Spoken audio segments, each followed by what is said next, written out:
What is up, everyone? This is Casey Limited. Welcome to episode 32 of Spill the Tearal, my JRPG podcast where I talk about JRPG news, releases, mechanics, what I've been playing, want to play, and more.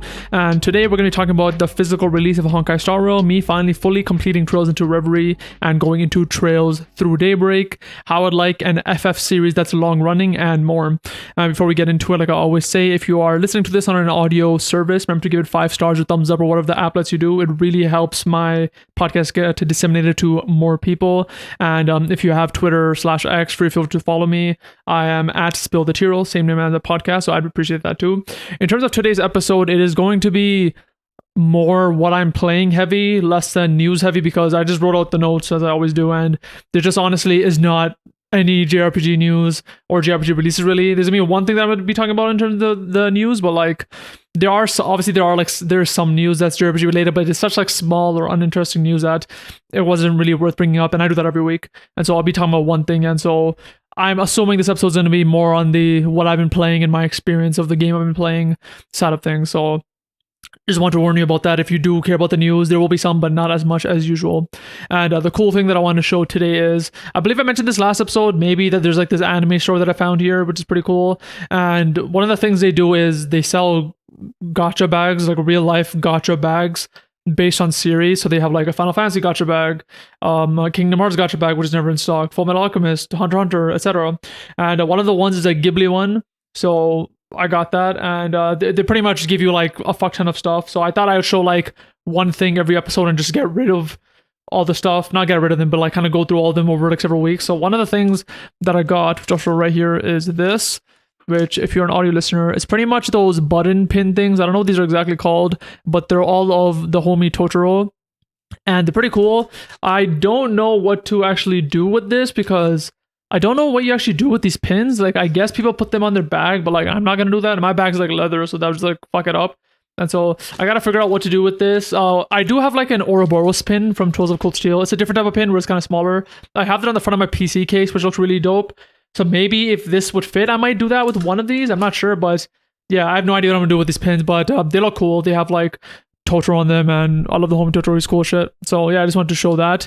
And before we get into the episode, let's do the Spirited Away card like we usually do. Today's random card is a 6 of Hearts. It shows kind of the weird ass looking people at the spa bath. One of them kind of looks like a frog, and the other is the mustachioed fellow. I was thinking about this. I'm not sure. Should I keep doing this? I'm not sure. There's no fucking reason that I do this. I just started doing it because I got this deck of cards and I liked it. But like, in terms of like keeping on doing it, I realized what I should have done is that every time I show a card, I should have removed it from the deck, so every week would be unique. And then by the time the deck is done, that would mean a year has passed, because there's 50 to 52 cards in this, and that'd be freaking cool. That like, yeah, exactly a year later I'd be out of the deck. But I didn't do that, and so like there's really no reason for me to be doing this. Maybe I'll go through my old episodes and see if there's been any duplicates. If there has been, oh well. If not, then like maybe I'll remove those and then just do this every time, and then once a year has passed, cool, we're done with the deck. And I've also mentioned this before, like the year is kind of like the marker for this podcast where I want to get to and see whether I want to continue it or not after I get there. The first marker was a 3-month marker where I want to make it 3 months to see how I felt there. I made it past 3 months, obviously. It's been more than 6 months at this point, and I thought it was doing fine. And so I want to get to a year around episode 50 and then kind of assess whether I still want to do it, because my life is going to be getting a lot busier in a few months. And so at that point, maybe I'll be like, okay, I'm proud of this podcast. I think it's good, and there's no need to continue it anymore. So we'll see when we get there. But that is a topic for the future. So from here, we will go on to the first segment, which is JRPG news. Now, for JRPG news this week, as I mentioned in the intro, there is not much. There's one news story that I'm kind of interested in that I decided to bring up. And again, there's a lot of small news stories that like I just didn't think were that interesting or that important, so I didn't bring them up. But the one that I want to mention is that Honkai Star Rail is getting a physical release on the PlayStation 5, and it's called the Trailblazer Edition. I forgot to look up the release date, so I'm going to be doing that right now. Okay, so the release date is going to be on March 31st, 2025. So a lot later than expected. For some reason, I thought it was soon. I'm not sure why it would take that long. But pretty much, if you don't know what Honkai Star Rail is, it is a game from the creators of Genshin Impact. But you may be wondering how there's a physical release, because the game's actually free. And so pretty much what this is if you want the physical version, you have it, and you also get a lot of physical things with it. So along with the physical release, you get a holographic character card set. You get a holographic Chibi Trailblazer keychain, which is kind of like the main character they use. You get a physical game disc, obviously. You get a PlayStation 5 postcard, and you get some DLC. The DLC thing is cool. That's pretty interesting to know that you actually get some DLC with it. And it is not a full game price. It is 55 Canadian dollars. And in America, I'm assuming that'd be around 40 USD. And so honestly, this isn't bad. Like, I personally won't get it because like I play Honkai Star Rail here and there, but like I'm not that deep into it. And again, it is free. But if they drop this similar type of package, for example, for Wuthering Waves, which is a game that I really, really love, I probably would buy it for like $55, and it's a game that I put a fuck ton of hours into just to show my support and get some physical stuff for the game. Yeah, I would probably drop the $40 to $50 for that. And so yeah, this is pretty cool if you're really into it. I'm sure this is something I would be into if I played the game, or I just haven't played that much because how they fucked up my save that I went over a lot of times. But yeah, I just thought that was a very cool thing that they did. And that is literally all for the JRPG news. So we're just going to go straight into the next segment, which is JRPGs that are released this week. As usual, I source my release dates from rpgsite.net and icicledisaster.com. This week, not too many releases. One of them is an expansion. So the first one is on PlayStation 5, PS4, Xbox Series, and PC. On September 10th, Persona 3 Reload Episode Aegis is coming out. That is, I believe, the final expansion for the game. I've talked about this in previous episodes, how they had, I believe, 3 parts, and this is the third one. I don't know anything about it really because I don't play the game, and I didn't want to go too deep into it because I'm assuming the spoiler heavy because this is kind of like a story-based DLC. But yes, the expansion pass is coming out on September 10th, which was yesterday from when I'm recording. And the second release date is for September 11th on mobile and PC, which is today. And that is Dragon Quest Monsters: The Dark Prince. And I've talked about this previously on a previous episode, which is that this is like a Dragon Quest game. It focuses on these type of people that are called, I believe, monster wranglers, a kind of, you know, wrangle monsters, and the goal of the game is trying to become the most powerful monster wrangler in the world or something like that. And I thought the concept was cool. I like how the MC looks, and they are even adding that class to, I believe, the Dragon Quest 3 HD remake, which is pretty dope. And so yeah, this game is finally out. I'm surprised again, even though I was surprised the last time I brought this up, but I am surprised that it is on mobile. But as I said, then I think it's fair, especially at this point when you have games like Genshin, Wuthering Waves, etc. on mobile. More and more JRPGs really should be on mobile at this point because a lot of JRPGs aren't the type of games that are really pushing the limits of graphics, so might as well put them on mobile to get a way bigger audience and like kind of normalize better quality games on mobile too.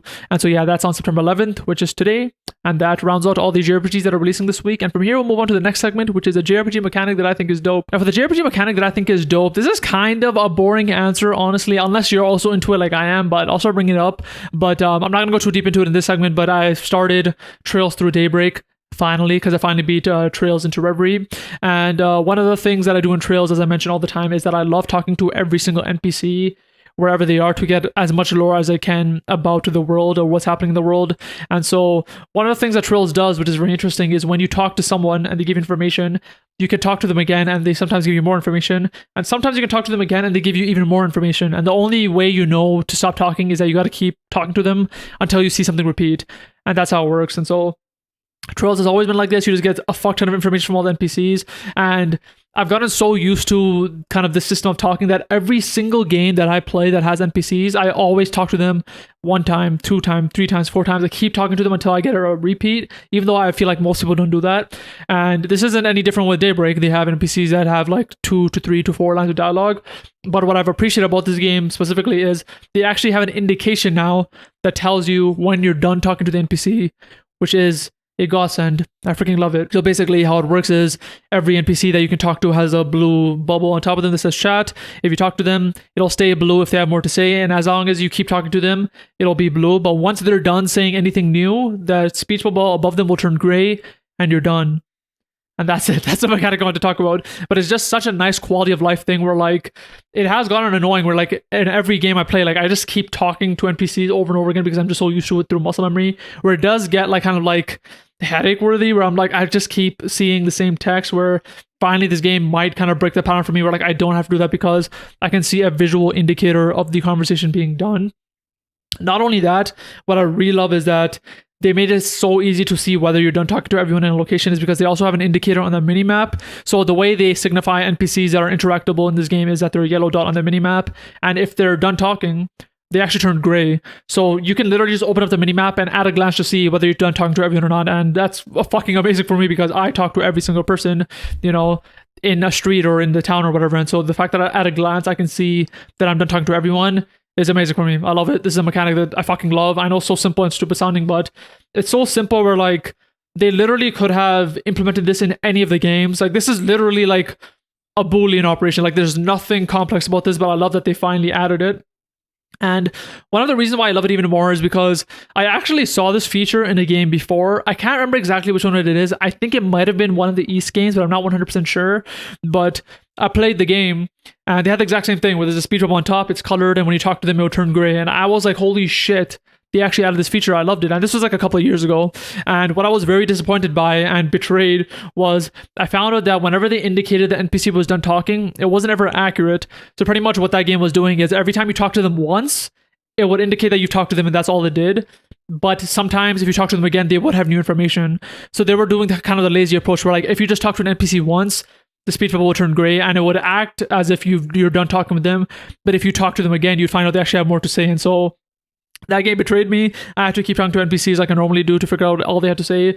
But Trails Through Daybreak is actually a game where they actually indicate to me 100% of the time whether I'm actually fully done talking to an NPC. And not only will it tell me in the actual field of the game, but actually on the minimap too. So I've just really been loving that. And that's pretty much the mechanic I want to talk about. Just a very simple quality of life thing where this is like I want to say 11th Trails game I'm playing. And the fact that they finally added it is a very nice thing, and I hope to see more improvements like that because I'm only 4 hours into Trails Through Daybreak. I'll be talking about it more in a future segment, but yeah, that is all I have to say about a JRPG mechanic I think is dope. And from here, we'll move on to the next segment, which is a JRPG that I would look forward to. I'm looking at the timestamp so far, and we're only like 12 minutes into this podcast episode, and we're like more than halfway done with the segment. So this is definitely going to be a shorter episode. But in terms of the JRPG that I am looking forward to, or a JRPG that I would look forward to, because this is going to be one of those weeks where I bring up a hypothetical JRPG, and this isn't technically a single JRPG that I'm bringing up, but a JRPG that I would look forward to is a Final Fantasy game series.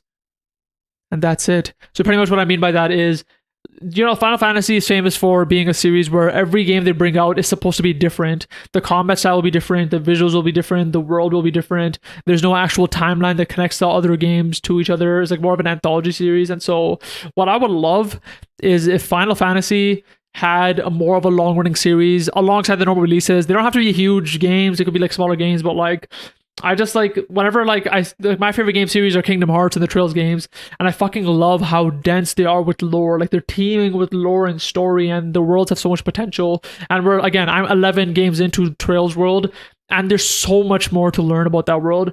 And it's kind of disappointing, honestly, when I play a Final Fantasy game and I love the characters, and more than them, I love the world, and knowing that like I'm never going to learn more about the world because after this game, there's never going to be another game. And I know they've done something like this in the past. They've had Final Fantasy X-1 and X-2, I believe. They've had Final Fantasy 13-1 and 13-2, I believe, both of which I haven't played. I've technically played a bit of X-1, but I wasn't really into it, so I'm going to try it again at some point in the future. But what I'm talking about is like I want like for example, like if say Final Fantasy 16 was the one they picked, there's a Final Fantasy 16 1, then 2, then 3, then 4, then 5. Like it just keeps going. Obviously, assuming it was created with the intention of having a long running story, then don't just arbitrarily make more games. That'd be stupid. But if, for example, Final Fantasy 17, or it doesn't even have to be a numbered one. Say it's called Final Fantasy Neo or some shit. I don't fucking know. But say let's just call the hypothetical game Final Fantasy Neo, and say the creator has a plan for this game, but their plan for the story is like far reaching. Like they think they're gonna need like fucking 10 games to tell this shit. Like I would love that. And obviously don't make it as big as a full mainline Final Fantasy game because those take years and years to make. Like the time between Final Fantasy 15 and 16 was way too fucking big. And so if it's something that they can start working on and release a game every 1 to 2 years, like smaller games, like that'd be fucking awesome. Like I'd like that. And yeah, because like I mentioned, like Final Fantasy 7, for example, is like a game with such an interesting world, and it sucks that for the longest time we didn't have more games in the world. And that's technically what we're getting now with the remake with Rebirth and whatever the third one's gonna be called. Like even though technically it is a remake, but they're expanding so much in the world and they're changing so many things where it does in a way feel like a sequel series kinda. And so that's why I really want a long-running series of Final Fantasy. And what's funny is I was writing the notes for this segment, and I was kind of writing like, oh, how I'd want a Final Fantasy long-running series. And then I thought about it. We actually do have one. That's Final Fantasy 14. The more I thought about it, that's exactly pretty much what I want. It's a Final Fantasy game that's running alongside all the other Final Fantasy games, and every expansion you can just think of as its own game. They come pretty often. Like they don't take too long, and they're obviously not as long as normal games too. So it's funny, at the end of my notes, I realized, like, yeah, Final Fantasy 14 is pretty much exactly what I'm asking for. Even though I'd prefer more of a traditional JRPG single player experience, I love Final Fantasy 14. Don't get me wrong, I enjoy it so much, but I just can't play that often because of it being a multiplayer game. Where like when I play games these days and I'm usually busy, I kind of want to be laid back on my couch, maybe, but I may play for 4 hours if I have time. I may play for 20 minutes. It all depends. And Final Fantasy 14 is a game like you can't really play for 20 minutes. Like a lot of the times you're stuck in a storyline, or sometimes you have to play like a dungeon multiplayer, and so you kind of have to set aside a lot of time for it. And so while I love Final Fantasy 14, I would love Final Fantasy to get a long running series with its more traditional single player JRPG approach. But yeah, it's pretty much all my thoughts on wanting a long running Final Fantasy series, and hopefully that is a JRPG type game that we can get in the future, and that's one that I would look forward to. And from here, we'll go on to the next segment, which is what I've been playing this week. Now, if you listened to my episode last week, you may be wondering why I'm talking about Trails into Reverie again, because last week I finished the game. But pretty much what happened with Trails into Reverie, and I mentioned this last episode, is that once you finish the game, they actually have post-story content, which was kind of like an original experience for me. And so I pretty much spent this last week doing it. Now, I'll be honest, when I was going to do the post-story content, I thought it would take a day. Like, I'm like, what else can they really have? It took me the entire week to do it. Like, I literally finished it like 2 days ago. And so it was pretty hefty in terms of the post-story content. And honestly, it's kind of turned me around on me thinking that Trails into Reverie is a short game. It actually isn't a short game, especially with the post-story content. It pretty much felt as long as a normal Trails game, which is awesome. The only difference is they really didn't have the side quests that the normal Trails games do. They didn't have the bonding that the normal Trails do, so that was kind of disappointing. But in terms of like length, it did feel maybe a bit shorter, but it did feel pretty much equivalent to a normal Trails game. And so pretty much what the post-story content is, I talked about this a bit last week, but after you're done the game, you're pretty much taken back into this space called the Reverie. The game is named after that, and pretty much throughout the game, what the Reverie is, you go into it every once in a while, and it's a space where once you enter, you kind of forget what's happening in the real world, and once you leave, you forget what happened in the Reverie. And the entire point of the space is that all the main characters always come there every once in a while to pretty much train, get stronger, so that once they go back to the real world, they're more ready for whatever obstacles they have to go through. And so that's the point of the Reverie. They don't know what this is. They don't know how they got there. They don't know who's in charge of the space, but that's just a space that they use. And so when the game finished, one of my biggest questions was like, what the fuck is a Reverie? Like, what is this space that was there? And so that's what the post-story content was supposed to answer. And so you're back in the Reverie, the characters are there, and they're pretty much trying to figure out like, okay, so what is this place? There's clearly more that we can go into. There's a deeper space that we can go into the Reverie. Let's figure it out. And that's pretty much what the post-story was. And so in terms of like the length, if you want to have an idea, during the actual game, you pretty much go, I believe, 5 floors, or like 4.5 to 5.5 floors into the Reverie. In the post-story game, I think you finish the 5th floor, you go to the 6th floor, I believe the 7th floor, and then you go into like the 0th floor. I believe that's what it was. And all the floors post the story are longer than the previous ones. So like you pretty much get like double the content. Honestly, it felt like that because the floors are a lot longer, where the previous ones, after you explore like 3 areas of each floor, or 2 areas, I think it was 2 areas, you're done. And these ones are about 3 areas, and after they became like 5 areas, like they're a lot bigger. And so in terms of the gameplay is just like that simple. Like this was like one of those times where like I literally, whenever I was doing gameplay, I just had a podcast on and just like played the game for hours, which was just dungeon crawling pretty much. You'd pretty much going through the floors, you'd be fighting all the bad guys, you'd have to fight a boss at the end of each floor, and then at the end of each floor you get a bit of story, and that's pretty much what happened. And so gameplay wise, it was very simple. Honestly, I wouldn't even say if it was like great or anything. It's just like you just cruise through it. The bosses did get really fucking hard. Like near the end, I pretty much had to do the thing where like I had to keep dying and retry and make the enemies a bit easier. I had to do that a few times on like the final boss. And so yeah, because I didn't really want to go back and grind. I'm like, let me just do this, and it did get easy enough. I was able to beat it, thank God. And so the bosses are really hard. So if you're into hard bosses, that is the thing you can do. But in terms of like the actual gameplay, it wasn't that interesting for me. It was mainly the story that I wanted to get into, and so I'm gonna be going to the story now. Spoilers, obviously. If you don't want to be spoiled, I'd say just skip to the next segment because I'm gonna be talking about this, and I'm also gonna be talking about Trails Through Daybreak a bit. So you could skip that too if you want, I guess, if you don't want spoilers.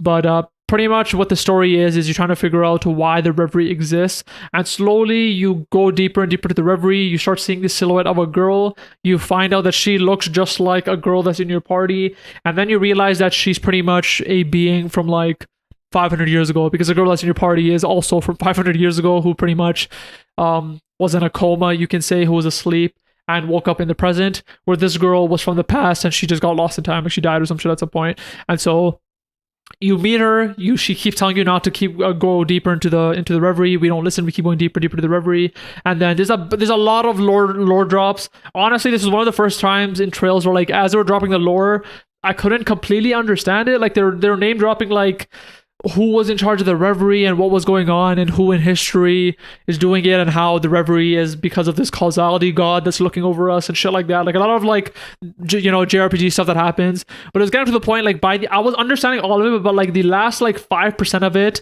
all the characters in the game were like, oh, I get it now. And, like, I just didn't get it. And so, like, I'm honestly not completely clear on exactly who everyone was and who the final villain was. I kind of get it. I kind of understand, but I'm gonna have to, like, probably do a reread or something, maybe on a wiki, just to completely understand it. But you pretty much learn, like, the god that's behind it. It's someone that you have heard of before. You've seen in a flashback. She ended up being the final boss. She turns into this monster. You gotta fight her, and she was, like, very happy that you killed her because she could now rest in peace. And the reason you kind of want to do this too, like, the actual motivation of the characters, is because the girl, the silhouette that kept telling you to, not enter, she's pretty much, like, equivalent to the girl that's in your party. Like, she's just a girl that, like, in another timeline, she could have been on our side too. Like, she could have had, like, a nice life, but for some reason she has to stay here for eternity. And so our characters kind of empathize with that and help her. And at the end, she's also happy, and she pretty much goes back to her own time to fucking die, I guess. But that's pretty much the end of Reverie. And while that's cool and all, that's not the aspect of the Pole story that I really cared about. That was very cool. I mean, I did care about it, but the more interesting part are the daydreams. And I explained this last week, but pretty much what the daydreams are in the Reverie is they pretty much unlock a flashback episode of certain characters, and you pretty much get to play through it. Sometimes the daydreams are just like cutscenes, and you watch through it. Those are the ones I prefer the most. Sometimes they're cutscenes where you get to battle in between sometimes. Sometimes they're fully playable. Like, you actually get to control the character and go through the daydream. And some of them could be quite beefy. Like, some of them are like 15, 20 minutes. Some of them are, like, I felt like have been like an hour or something. And so there were like 3 or 4 daydreams that I still had to do. I did those, and they were very cool. Like, one was about Ash and him becoming the student council president, and, like, a lot of, like, character moments with him. I really fucking loved it. Others were like, there was, like, a teacher at Thor's, like 2 teachers that, like, it was kind of hinted at how they liked each other. So there was one daydream, like, completely about how they went on to get married and, like, the problems that came with that, which is very cool. And so I did all those daydreams that were cool. When I actually finished the final boss, I was like, whew, that was a great game. I loved it. I'm done with this game. I can move to Daybreak. It ended, and it said, by the way, there's still plenty of stuff left to do. And I was like, how is there more to do? Because that's pretty much the exact same message that they wrote when you beat the original final boss. And so, like, I was wondering what there was, and pretty much what they did is they gave me a white sealing stone, and the sealing stones are pretty much how you get the daydreams. You put them in a pedestal, and it kind of opens like a gacha thing. And usually, like, you get blue stones for daydreams, I think gold stones for characters, silver stones for, like, random items, and red stones for minigames. And this time they gave me a white stone, which is new. That's something I hadn't gotten before.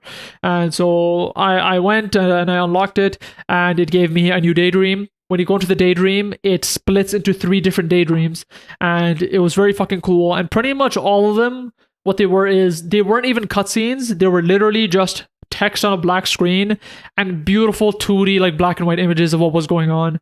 And so there were 3 of them, and pretty much I'm just gonna, like, tell you what they were for. Pretty much what they were for is leading you into Trails Through Daybreak. So pretty much it was stories that were happening in Calvard. And I am so glad I played these, because from what I played in Daybreak, I've already been able to connect to those stories because of Daybreak. And I'm only like 3-4 hours into Daybreak, but already I'm like, oh, thank God I played that daydream. I know who this character is. Or like, oh, so the person that they mentioned in this daydream was the character in Daybreak. It's very fucking cool. And so pretty much just to quickly go over it, one of the daydreams, this is the only daydream that hasn't connected to me yet in Daybreak, but pretty much is Reen. He's on vacation in Calvert with his family. He's pretty much there to look for his master. He's there. He gets jumped by ninjas. He fights him off. He's doing okay. He's doing kind of good, kind of fighting them off. But at the end of it, a strong person comes. I forgot who she is. I think she was a president of something, but it's some woman ninja. And she pretty much cuts the sword in half, tells him to fuck off, and leaves.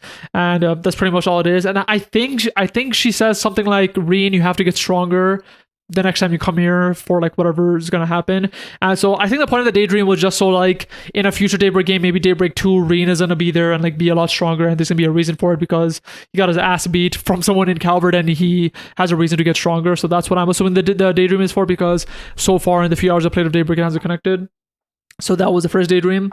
The second daydream was pretty much, it was a very like, it was telling a story about this female bracer, and they never show how she looks. Like they showed like as they're telling the story, like as they're telling the story, they're zooming out to different parts of her. So at some point, they're zooming out to like her arm, and then they're zooming into her leg, and clearly it's just one picture that they're just showing like crop versions of. And at some point, they're showing like kind of her chin and like not her face fully, and you just kind of hear the story of this bracer who's very new, who's 6 months into it, but she's really fucking talented. And funnily enough, Zin is trying to get her promoted. If you don't know who Zin is, he's this character from Trail in the Sky who's from Calvert, so it's very cool to see that he is part of the story in Daybreak potentially. And so he's trying to get her promoted. She doesn't feel confident doing so. It kind of explains the job she goes on and how a lot of the people that she knocked out there end up being murdered by some other group, and how she has to take this seriously. She pretty much gets more confidence in herself, and by the end of the story, she kind of accepts a promotion, becomes an A rank bracer, which is kind of like the top of the top. It's right under S rank, which is kind of fucking elite, but A rank is very good. And in it, there's a lot of like hints of her saying like she has like this blue-haired friend that she hasn't seen in years. She's trying to figure out where he is. She has this bespectacled friend that kind of like works in. So she's a bracer. She explains that the blue-haired friend works in a job that's slightly illegal, and her glasses friend is someone who works in a job which is very legal. Like that's kind of how she describes it. And I'm like, are these people that I know? And I try to think of like blue-haired people. I'm like, it's not Kurt probably. I couldn't like name like other blue-haired people. Like I do know other blue-haired characters, but no one that would really fit. And in terms of the glasses person, I'm like, are they talking about Machias or something? I'm like, I don't know who they were talking about. And I'm 4 hours into Daybreak, and I know who all those characters are now, which is funny. So I'll be talking about that more once I'm actually talking about Daybreak. But yeah, that was the second daydream. And the third daydream, and probably my favorite was it was my favorite because it was pretty much describing what one character that we know and how they're doing in Calvard. And that character is Ren. Ren, the fucking little kid from Trails in the Sky. She's been in like in a lot of the games with the series. She is now in her last year of high school.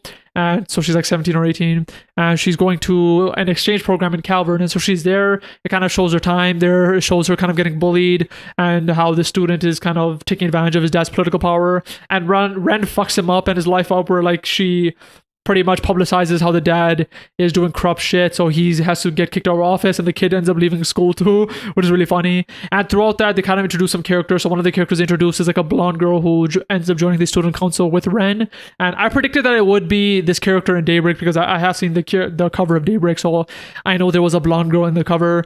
And spoilers, that ended up being that character that I thought it was. So that was the last daydream, and that was very cool because that was the one daydream which kind of cemented that there would be a character that we know in Calvard, and they potentially would be in Daybreak. Whereas the Reed one, I knew he wouldn't really be in Daybreak. Like that was clearly a story to kind of motivate why he would be stronger the next time we see him. And so I don't even know if he's going to be in Daybreak 1. It might be more of a Daybreak 2 thing. And the other daydream of the Bracer, which was very cool, it was pretty much characters that we didn't know about. So like, wow, that was dope. This Ren one was a lot cooler to me because we know Ren so well now. It's kind of seeing her go in this situation or like try to figure out this school situation, especially with how she used to be like a fucking murderer, and now see how she navigates school and like fucks over this kid. It was really funny, and so I really loved it. And that's gonna be where my thoughts end for Trails into Reverie, and so I will kind of smoothly go into Trails Through Daybreak now. And Trails to Daybreak I'm loving. I was very surprised of how much of a jump it is from Trails into Reverie, because pretty much the jumps that happen in the Trails games are the Trails in the Sky and Zero Azure games are like these chibi type games. The Trails of Cold Steel 1 and 2 are like these more 3D PSP games, and then 3 and 4 are like these more like polished, newer style, modern Trails games. And Reverie, for the most part, is pretty much the same style. It's kind of like this polished PS4 style game. And so I thought Daybreak would be the same, but that's definitely not the case. Daybreak, the character animations are a lot more advanced now. Like usually you could tell they were just canned animations they were going through, but in Daybreak, just like the intro like scene, like characters were like moving around a lot more. There's a lot more custom animations and expressions they were using. The intro cutscene was a lot more cinematic. It was very fucking cool. Again, the graphics are a lot better, and I was just surprised how everything is different. The combat is very different, where it is still turn-based, but you have freedom of movement when it's your turn, so you can move wherever you want and attack. If you don't want to turn-based, you can do real-time combat, where you can just fight the enemies on the field, and you literally get to choose when to go turn-based if you want to, which is really fucking cool. And in terms of connecting to Reverie, it fully connects to the daydreams that I was just talking about, where the daydream of Ren being in school and being with a blonde girl. The blonde girl, straight off the bat, is into the story. You learn that she is Ren's friend because at the start of the story, she's reading a letter and it's signed Kitty. And if you know, Kitty is pretty much the pseudonym of Ren. It's her hacker name. And later, I won't go too deep into it, but later in the game, 4 hours in, you do end up seeing Ren. Not directly, but you see the back of Ren as she's kind of doing some stuff, which is really fucking cool. So I really hope to see her more in the story. So that daydream already paid off in spades. The daydream where they show the bracer and the friends, that already paid off. It's funny because I was playing the game and maybe like 30 minutes in, I was like, oh my god, the main character of this game is a blue-haired friend that she was talking about. Like she said, like, I have a blue-haired friend, he has messy hair, and he kind of works in this industry which is kind of on the line of legality. And as the main character was talking to the blonde girl, he describes his job and he was like, yeah, my job is kind of on the line of legality. And I'm like, oh fuck, it's him. So that was very cool to notice and kind of put 2 and 2 together. And then later on they introduce her to the bracer, and they also introduce the bespectacled friend, which ends up being in the CID, which is really fucking cool. And so that daydream paid off too. Again, the Reno one didn't pay off yet because it is, I assume, just to motivate his kind of training arc, I guess, that'll happen off screen. But I'm just like so happy that I played the daydreams, because there is a world where if I wasn't that much into Trails, and I feel like a lot of people probably did this, where like they finish Trails, they learn that there's more to do in the Reverie, they just don't do it and they go into Daybreak. And you can do that obviously, but the fact that I have so much of the context already is amazing. Even to the smallest things, like in one of the daydreams there was this reporter named Dingo, and they kind of, you know, mention him and he's in the story too. And like there's little callbacks where the main character Van is talking to Dingo, and Van's like, oh, by the way, can you do this for me, because I did help you out, kind of take care of that fucking kid before, and that kid was the one that was in the Ren daydream that got fucked over. So at the time of the daydream you didn't know that, but Van is actually one of the people that actually helped fuck over the politician and the kid, which is very cool to see. And so little things like that, it was just very cool to see connect to the daydream, and I hope to see more connections like that as I play through the game more. I'm going to be playing this game very often. I'm going to be playing it tonight too, because I'm just enjoying it so much. But yeah, I don't want to talk too much into the game because there is a lot of details about the game that I want to talk about. But I think that probably makes sense to talk about next week as I play the game more, because this was a very Reverie heavy episode, so I'll probably save more of the details of Daybreak for next week, where I go more in depth into the battles and what's happening in the story and things like that. But yeah, that was what I've been playing this last week, and from here we'll move on to the final segment, which is my JRPG top casual list. Now this is the final segment, and this is a JRPG top casual list, and if you don't know what that is, it's pretty much a top list that I make very casually. I don't think about it too hard. I just kind of make the list off the top of my head, and it can change every day, who knows, but that's the fun of it. If you have your list, let me know down in the comments below. But the list for today is my top main character Trails groups. Now, if you don't know what I mean is, in every Trail series, the main characters are part of some kind of organization, and I was very interested to see what that was in Daybreak 2, and it was very cool to see that in Daybreak is literally just the main character's business. That's what it is. He just has his own business. But pretty much in every single series, the main characters are part of an organization. In Trails in the Sky, the main characters are part of the Bracer Guild. In Trails 0/Azure, the main characters are part of the SSS, they're cops. And in Trails Cold Steel, the main characters are part of Thor's, the military academy. And so I thought I would just order those in the order that I think are the coolest, or like the ones I like the best. And so my list is, at number 3 is the Bracer Guild, at number 2 is the Special Support Section, which is the SSS, and at number 1 is Thor's. Now number 3 being the Bracers, I don't hate any of these, I love all these, this is just the order that I came up to. But I think the reason I put Bracers at last is because while the Bracers are really fucking cool, they aren't like, it's hard to explain, but they're not like 100% a positive force. And what I mean is, like, in Trails in the Sky, you're part of the Bracers, so you kind of get to see the good of the Bracers, how they're like really nice, they're a cool force. But for example, in Trails from Zero, when you're part of the cops force, for the first like half of the game, the Bracer Guild is kind of like an antagonistic organization in the game, and so you really get to see how some Bracers are kind of like assholes, how they're not really nice. And throughout the games, you guys become homies and you guys get close, but you do kind of get to see the other side, where like there are Bracers that like who disrespect you, who aren't really the nicest. And even in Trails Through Daybreak, there's like one Bracer, he just had like one line where like even he was kind of an asshole. So it really goes to show you that Bracers, they are supposed to help the people, but they're not like a magically positive guild that's always doing like the good thing. They are obviously trying to do the good thing, but like there are some bad eggs in there, so that's why it's at number 3. At number 2, I have the SSS. Honestly, this might be number 1 for me. I like love SSS so much because it is just a very small group. It is a very small section of the police force in Crossbell, and it is literally, you know, just Lloyd, Ellie, Tio, Randy, and later Noel and Wazzy.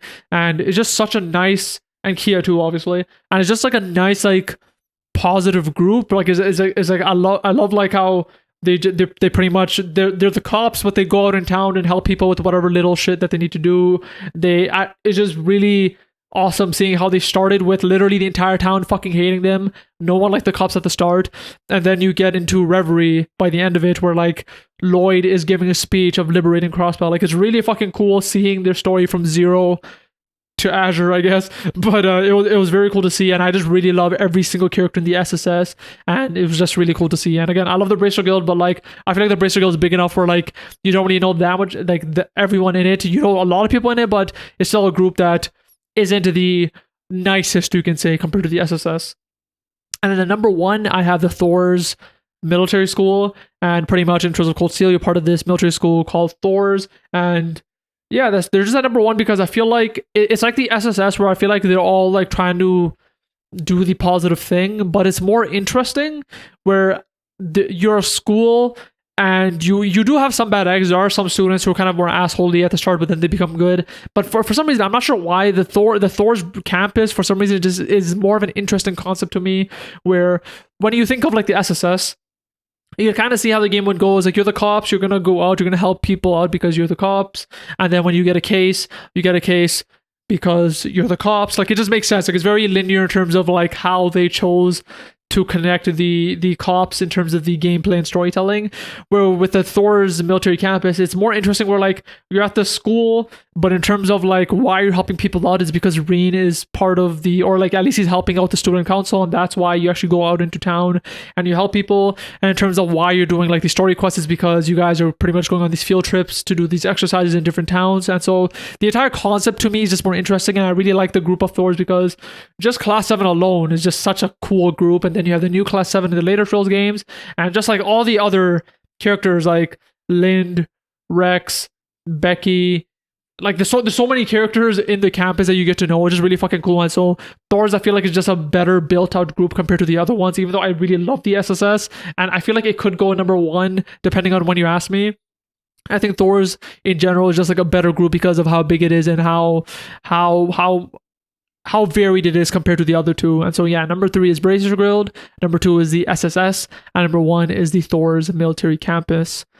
And from here, we'll move on to the outro. So thank you guys for watching / listening to episode 32 of Spill the Tearal. If you're listening on an audio service, remember to give it 5 stars or thumbs up. If you're watching on YouTube, remember to give it a thumbs up and comment down below if you appreciate it. And if you're new, feel free to subscribe. I really appreciate it. I upload my videos to 2 different channels. I have the Occasion Limited channel, which is pretty much for me uploading anything I want. And I have the Spill the Tearal channel, which is not only for Spill the Tearal episodes, but I also segment the episodes and upload those every day in case you're only interested in one of the segments of my podcast. But yeah, thank you guys for watching / listening to episode 32, and hope to see you next week for episode 33. Peace.